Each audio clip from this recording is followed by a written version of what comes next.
A poliomielite é uma doença viral altamente infecciosa e que pode resultar em grandes déficits para o indivíduo e até mesmo a morte.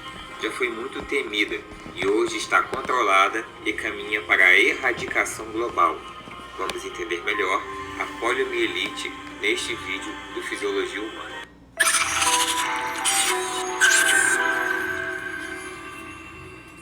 A poliomielite, também conhecida como paralisia infantil, é uma doença infecciosa causada pelo poliovírus. Ela ocorre há milhares de anos e foi primeiramente reconhecida pelo médico Michael Underwood em 1789.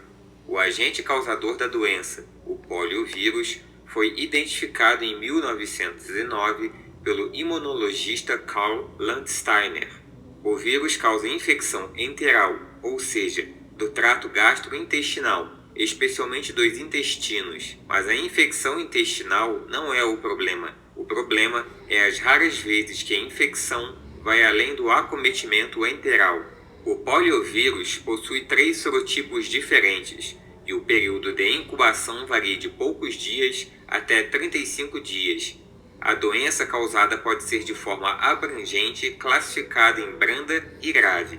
A forma branda da doença representa a maioria dos casos, cerca de 99%. 70% dos indivíduos são assintomáticos, 25% apresentam sintomas leves, como febre e dor de garganta, e cerca de 5% apresentam sintomas moderados, como dores nos membros. A forma grave, aquela onde ocorre paralisia, é a minoria dos casos e atinge cerca de 1% dos infectados. A maior parte dos pacientes onde o vírus atinge o sistema nervoso central desenvolve meningite asséptica e apresentam uma variedade de sinais e sintomas clínicos, como dor, geralmente envolvendo cabeça, pescoço, abdômen e membros, diarreia, vômitos e letargia. Cerca de 1 a cada 1000 infectados desenvolvem a forma paralítica da doença, onde ocorre fraqueza muscular e paralisia flácida. Esta paralisia flácida é chamada de aguda, pois muito frequentemente o paciente recupera os movimentos.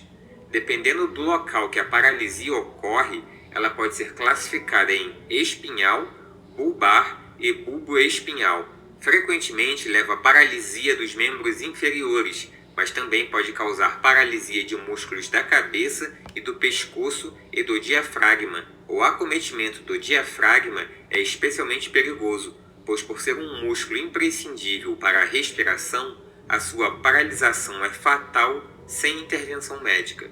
A maioria dos pacientes que sofrem paralisia recuperam-se completamente entre 1 e 2 semanas. A morte acomete uma minoria dos pacientes que apresentam acometimento do sistema nervoso, com uma letalidade entre 2 e 5% em crianças. Porém, adultos, quando apresentam sintomas de infecção do sistema nervoso, apresentam uma mortalidade significativamente maior, entre 15% e 30%. Como descrito, a maior parte dos indivíduos infectados não desenvolve doença significativa.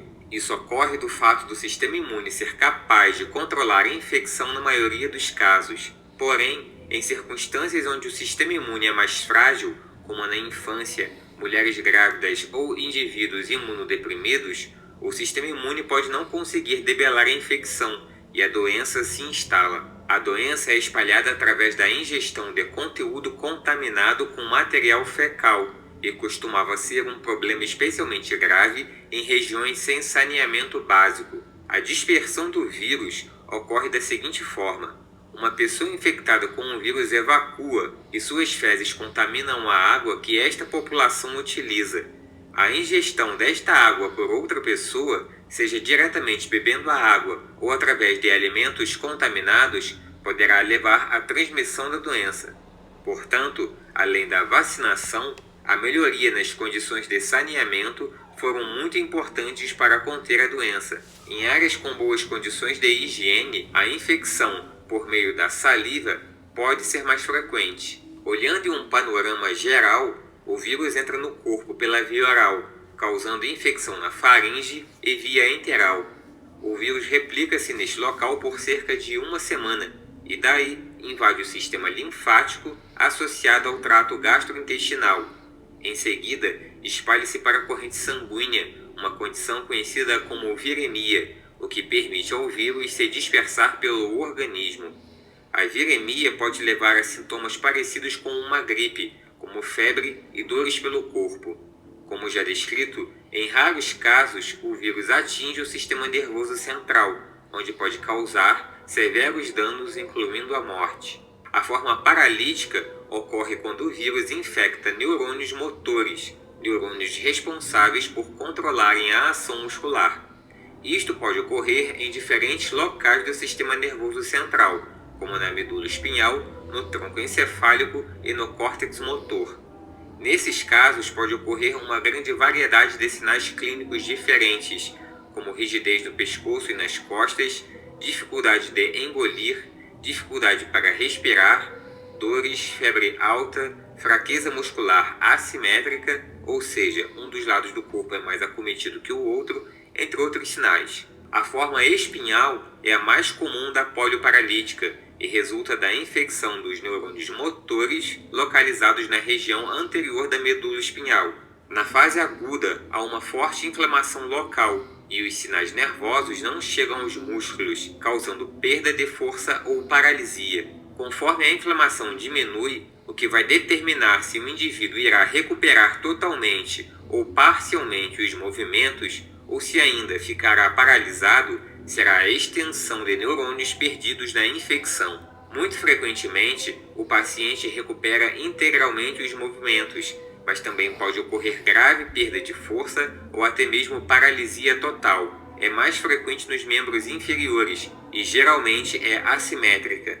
Como os músculos não recebem mais inervação e, portanto, não mais se movimentam, há uma grande perda de massa muscular, o que, por sua vez, prejudica em muito o indivíduo a andar. A forma bulbar é bem mais incomum do que a espinhal, atingindo cerca de 2% dos pacientes que desenvolvem a polioparalítica. Os principais sinais são